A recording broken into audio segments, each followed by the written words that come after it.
You're watching Drive with NAR, the Realtor to Realtor series powered by Realtor Magazine. Tune in as real estate professionals talk tools of the trade and share stories of inspiration. Get ready to step up your business. I'm your host, Marki Lemons Ryhal. We'd like to thank NAR Center for Realtor Development for sponsoring this month's episode. You've worked hard to earn one or more NAR's professional real estate designations or certifications, and you should feel proud. They're worthy achievements. But what's in it for your clients? You need to demonstrate that the expertise you gained is in their best interest, and it's more than you bragging on yourself. Today, I'm joined by two real estate professionals, and combined, we have 88 designations and certifications earned. We're getting into why marketing your expertise matters and the best ways to do it. We have Jay Quigley, a broker associate with Florida Executive Realty in Tampa, Florida. Hi, Jay. Hey, Marki. It's great to be here. We are elated to have you. And Charlene Roberge is a broker owner of Lagonda Creek Real Estate in Springfield, Ohio. Thanks for having me. Thank you for joining us, Charlene. First, tell our listeners why they might want to consider earning an NAR designation or certification. What have your designations done for you? Have they helped you sell more homes? Charlene? Well, I first started getting designations right after I got my real estate license because I really didn't have anybody that was helping teach me. So I took the GRI designation first, which is an amazing designation that teaches you pretty much everything you need to do for selling real estate. But I didn't feel that was enough, so I kept going on and do have 17 designations. The ABR designation, without a doubt, helps you with buyers, and it makes it a lot easier to get you extra education and keep you on top of what's happening. Jay? Yeah, just like Charlene said, I was brand new into the business and I didn't really have a lot of work. I didn't have a lot of clients.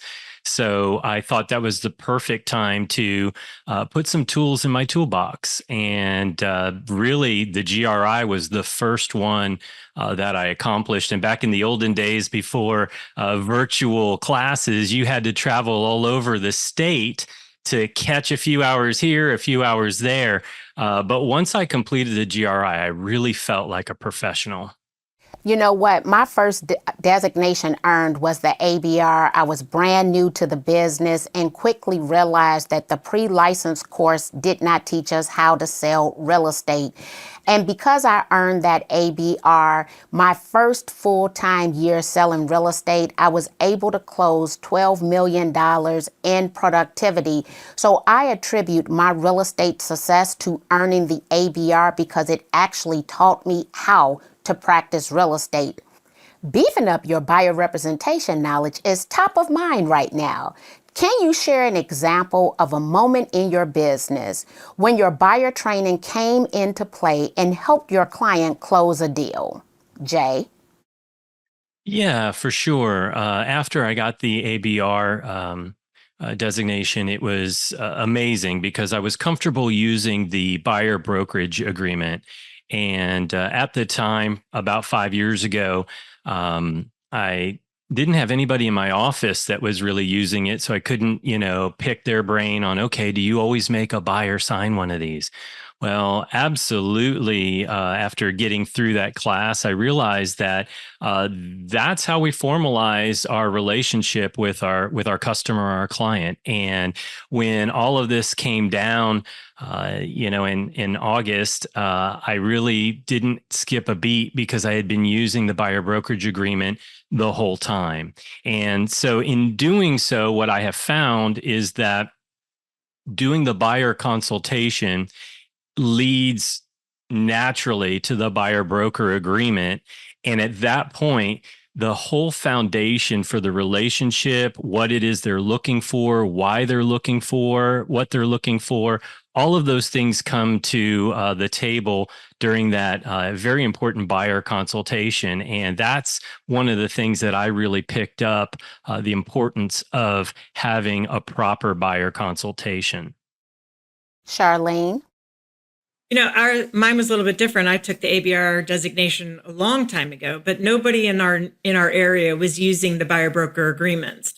So I kind of took pieces and parts from the ABR designation and used those to help me with my buyer consultation, to make sure that I was touching on the different points that the buyers needed to know, learn how to build rapport, the communication.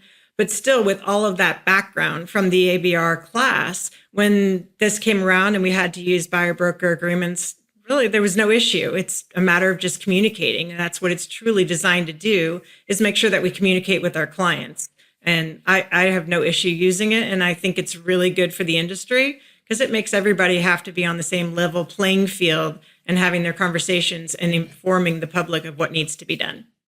One of the bigger takeaways I got from the ABR was your value add. And so if I was to go back to 2007, actually March of 2007, my husband drove me up to Appleton, Wisconsin in a blizzard, 9 months pregnant, so I could then earn the SFR, the short sale foreclosure resource, which of course we trended towards foreclosure short sale markets. Right now, we've had the opportunity to meet with one of the commissioners here in the city of Chicago who stated that due to an increase in real estate taxes, we might see an increase in notice of defaults. And so some of these designations and certifications might not serve you immediately. However, you can always go back to that knowledge in the future when the real estate markets start to shift. We know the real estate market is changing every day, which makes education and training for members even more important. How has the education you received through designations and certification courses helped you stay ahead of the curve? I think the biggest thing is that it keeps us on top of what's happening. By taking each one of the designations, you learn something different, but the underlying thing is it gives you people to communicate with. With each class that I've taken, there's other people that I can fall back on. Like Jay, I didn't have a bunch of help when I got my license initially. So I started taking the designations so that I could bounce ideas off of other people. And a lot of times they're not even from your area, so they're willing to share more. But I think the designations have made it possible for me to be extra educated, be able to tell my clients that when I go out and meet with a client, I can tell them that I have multiple designations and that they keep me on top of what's going on in the community, what's going on with the law, what's going on nationally. And I think clients like that. They want to know that you're dedicated and that you're professional and you're working towards your career every day. Jay? I agree completely with Charlene. The designations and certifications are very important. And, when you have 10 or 12 of them, I do think that it's important that we tailor it for the client that we're meeting with, right?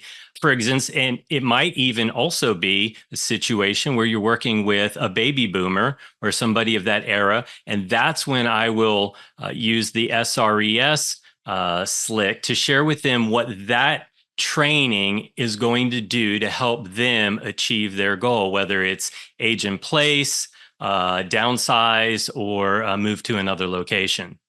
I agree with you getting the short sale foreclosure resource. I was the same thing. I got mine back when we had issues with the real estate market then.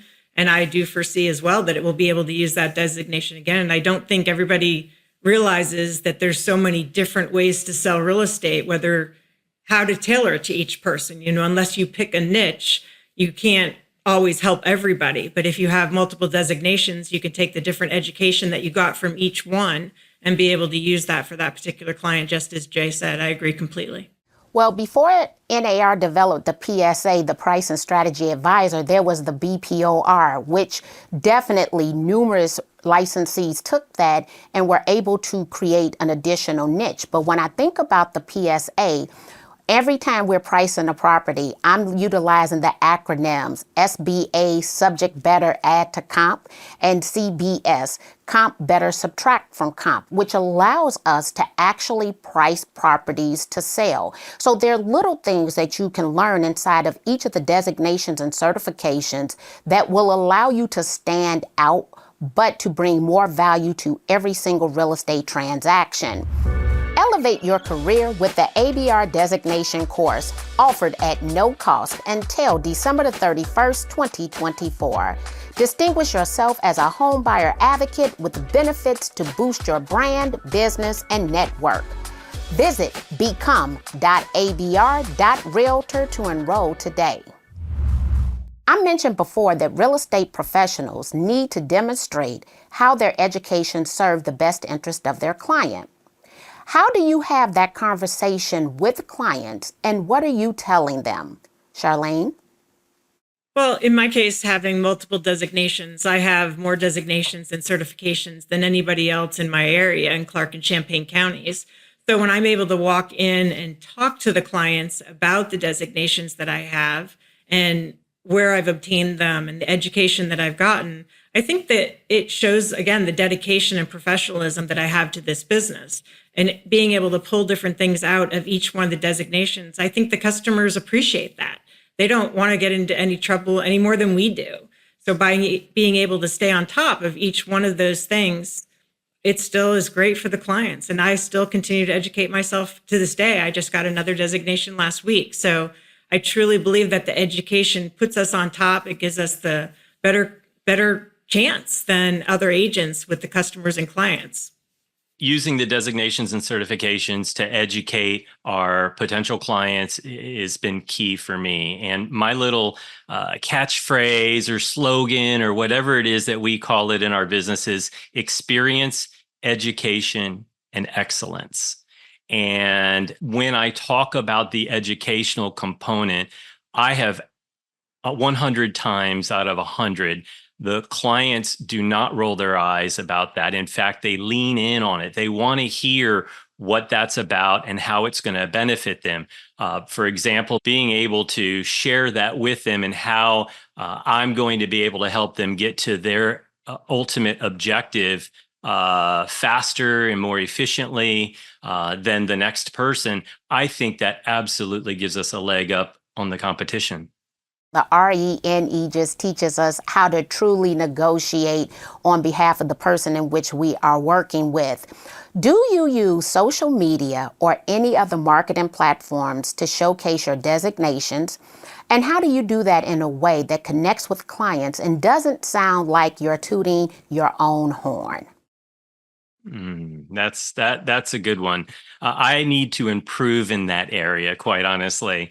I have a problem with social media because I don't really like bragging. And you can see it a million miles away, 5 closing, bam, who's next? That is just tough, right? And I do think that sometimes when we try to showcase our skills or some of our accomplishments, it can come across it can come across tough. And so that's an area that I want to get better at. And I do know that with some of these designations and certifications, you get social media opportunities. There's posts that can be done for you. I believe the ABR has that capability where you can select your different social channels, and based on a schedule, you can have postings sent. But as far as going out there and really educating people on social media about it, that is something I need to do a better job at.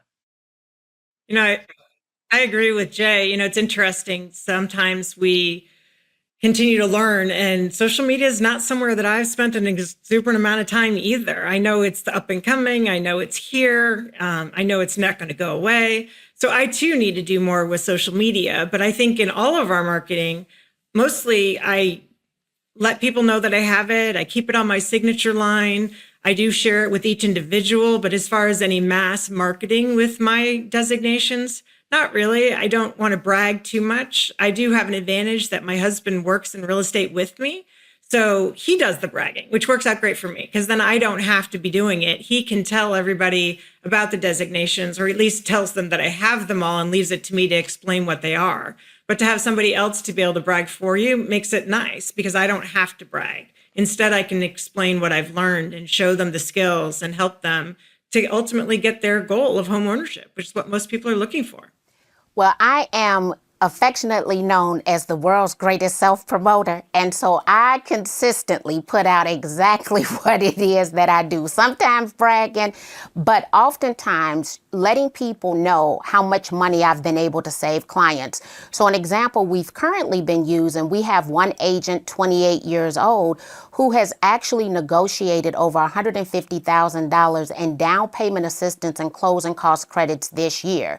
So we're leveraging that to demonstrate demonstrate to other buyers, one, we have more money, but this is what has already been done for clients in the Chicagoland area. There is a prompt that one can use leveraging artificial intelligence, and it is called WIIFT. What's in it for them? So taking what might appear to be bragging, but turning it around into a consumer benefit will help every real estate agent to bring more visibility to the designations and certifications in which they've earned. What role do brokers play in connecting their agents to education they need to further their business? Charlene, as a broker, what are you doing with your agents?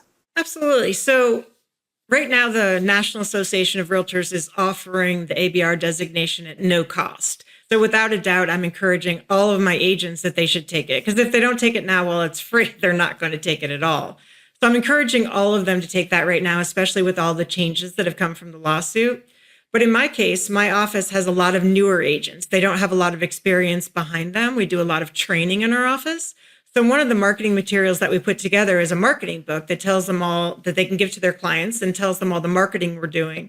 But we also put a page in there about me so that they can go out on their listing appointments, show them that their broker that they have is standing behind them, has the designations, has the education to make it possible for them to be able to get the answers that they need for their clients immediately.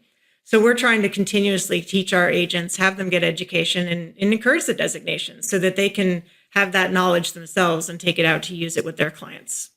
One thing we do consistently is tell all of our agents about the tools that are available, plus the training in which we provide.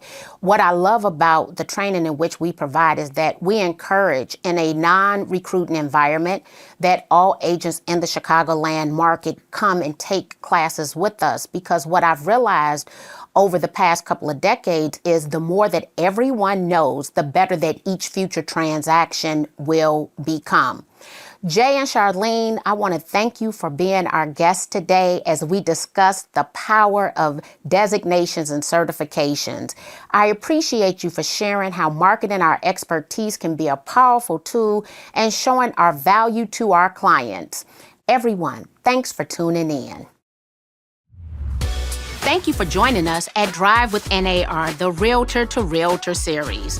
Tune in every month at magazine.realtor/drive or subscribe wherever you watch your podcast. Find more tips to boost your business at magazine.realtor.